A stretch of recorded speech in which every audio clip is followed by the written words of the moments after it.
পেটে ব্যথা করছে? তোমার নাম কি? Age 8 years. পেটে কোথায় ব্যথা করছে দেখাও। এই পেটে দেখবো কেন?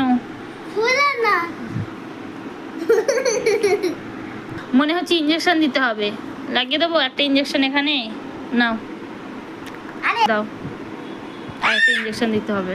ছিল সকালে ভাত খেয়েছিলাম, চা খেয়েছিলাম, স্কুল গেছিলাম, কলেজ গেছিলাম।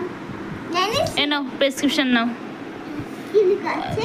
তো 3টে ওষুধ দিয়েছি, ওগুলো খাবে আর 2 দিন পরে আসবে। কি করব? অপারেশন করতে হবে। কি কি অপারেশন? পেট কাটতে হবে। এই পেমেন্ট করো। এ যাও বাড়ি চলে যাও।